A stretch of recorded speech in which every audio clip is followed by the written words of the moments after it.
एक बार एक बिल्ली थी।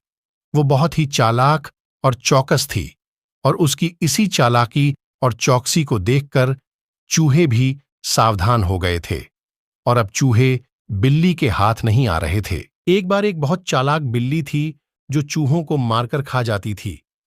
बिल्ली इतनी चौकस रहती थी कि चूहे दिखने पर झपट्टा मारकर अपने पंजों से एक साथ कई चूहों का शिकार कर देती थी।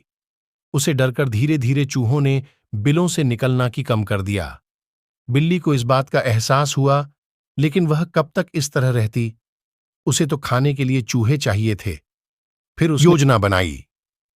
बिल्ली एक अलमारी पर चढ़ गई और वहां से सिर नीचे की ओर लटकाकर ऐसे लेट गई जैसे कि वह मर गई हो।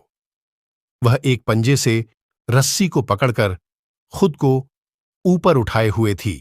जब चूहों ने बाहर झांककर बिल्ली को उस स्थिति में देखा तो उन्होंने सोचा कि उसे किसी बुरे काम की सजा के रूप में वहां लटका दिया गया है।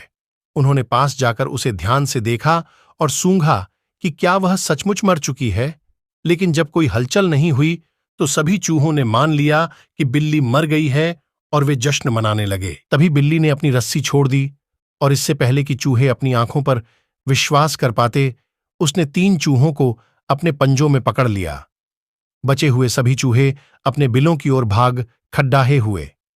बिल्ली का काम हो गया था और उसने पकड़ाहे हुए चूहों को खा डाला।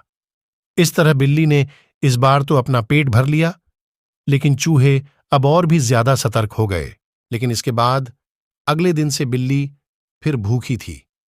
अब पेट भरने के लिए उसे दूसरी योजना बनानी थी। लेकिन चूहे अब बिल्कुल भी लापरवाही नहीं बरतना चाहते थे, इसलिए इस बार छोटी योजना से काम नहीं बनने वाला था। बिल्ली को एक तरकीब सूझी। उसने खुद को आटे में लपेट लिया और रसोई घर के बीच में लेट गई। चूहों ने देखा तो सोचा कि वह आटा है और उसे खाने के लिए ले आ गए। लेकिन तभी एक बुद्धिमान बूढ़े चूहे ने उन्हें रोक दिया। उसे बिल्लियों और उनकी चालाकियों का अनुभव था। उसने ध्यान से आटा देखा तो उसे उसमें बिल्ली का आकार दिखने लगा। उसने चूहों से कहा कि यह आटे से ढकी बिल्ली हो सकती है। ऐसा सुनते ही चूहे फिर से अपने बिलों की ओर भाग गए और इस तरह बुद्धिमान बूढ़े चूहे ने उन सबकी जान बचा ली।